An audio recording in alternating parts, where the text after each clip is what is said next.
Hi అండి, ఎలా ఉన్నారు? బాగున్నారా? బాగుండాలి అని కోరుకుంటున్నాను. నేను మీ లక్ష్మిని.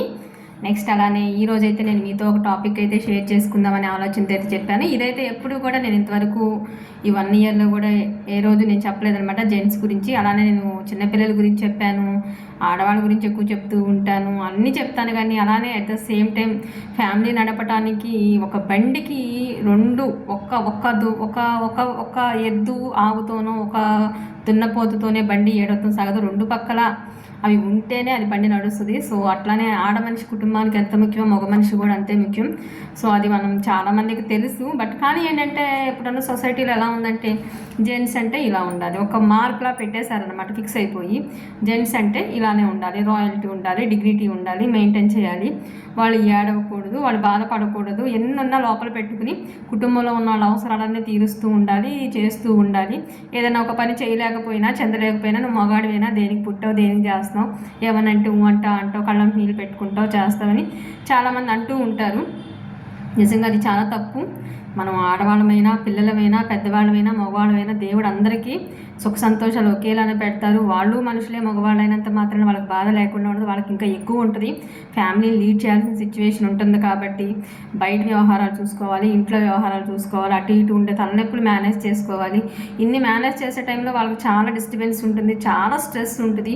మనం ఆడవాళ్ళం ఇంట్లో వాళ్ళతో బయట వాళ్ళతో ఫోన్లో చుట్టాలతో అసలు నోటికి నాన్ స్టాప్ విరస్తాపన లేకుండా వాగేసి లోపలే ఉంచుకోమన్నమాట. అందుకని మన గుండెలో నొప్పి వచ్చి మనం సస్తే సామన్నమాట. నిజం చెప్పాలంటే ఆడాళ్ళం ఏమన్నా అనుకోండి, ఎన్ని బాధలు వచ్చినా అట్టన్నా బతుకుతాం. కానీ హాస్పిటల్లో పడినా మళ్ళీ వెనక్కి వస్తాం. కానీ గుండెలో నొప్పి వచ్చి పోయినాడు నాకు తెలిసి నేను ఒకళ్ళిద్దరిని కూడా నేను ఇప్పటివరకు చూడలేదు, మా చుట్టాల్లో కానీ మా బయట కానీ ఎక్కడ కూడా. కానీ మొగాళ్ళు మాత్రం వందల మంది చచ్చిపోయారు నిజంగా.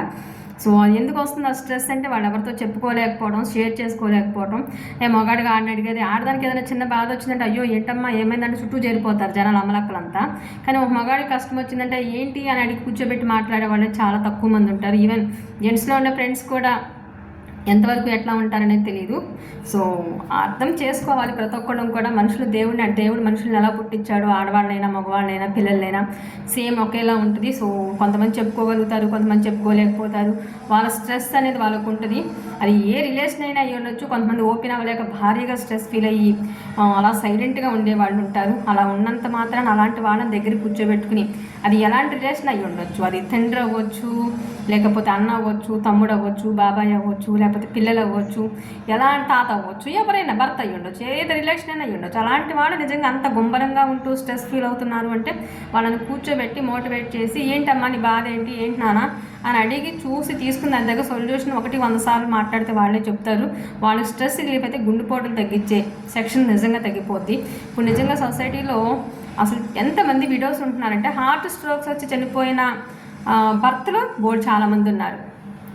అలా హార్ట్ స్ట్రోక్ వల్ల చనిపోయిన వాళ్ళ భార్యలు విడోస్ అయిన వాళ్ళు చాలామంది నేను చూశాను. ఎగ్జాంపుల్ 1 of 2 మీ నేనేనంతే. సో ఏంటి అంటే అది చెప్పుకోలేకపోవటం, చేయలేకపోవటం, వాళ్ళు స్ట్రెస్ ఫీల్ అయిపోవటం, ఇట్లాంటి కొన్ని జరగటం వల్ల. సో దయచేసి బాధ అనేది ఆడదే పడాలి, ఆడదే ఆడవాలి, ఇంకోటి అనేది ఏ ఒక్కరు ఆలోచించకూడదు. ఆడ మగ ప్రతి ఒక్కరు అన్నిటికీ సమానమే. దయచేసి ప్రతి ఒక్కరిని ఆలోచించుకోండి, అర్థం చేసుకోండి అని నాకైతే అనిపించింది. నాకైతే ఈరోజు ఇదైతే షేర్ చేసుకోవాలని ఆలోచన అయితే వచ్చింది. సో దానికోసం అయితే ఈ వీడియో మీరు చెప్తే, ఇది నేను ఏదో కొత్తగా ఈరోజు కనిపెట్టి చెప్పేదేం కాదు, చాలామంది చాలా చోట్ల చెప్పే ఉండుండొచ్చు, నాకైతే తెలియదు. నాకు ఈరోజు జనరల్గా ఒక టాపిక్ అయితే తీసుకుందాం అనుకున్నాను కదా, ఇదేది తీసుకుందాం, ఎప్పుడు జెంట్స్ మీద ఏది చెప్పలేదు పాపం అనే ఒక ఫీల్ అయితే నాకు వచ్చింది. సో ఈరోజు ఎలా చెప్పాలి ఏంటి అని అనుకుని ఇదైతే నేను తీసుకుని చెప్తున్నాను.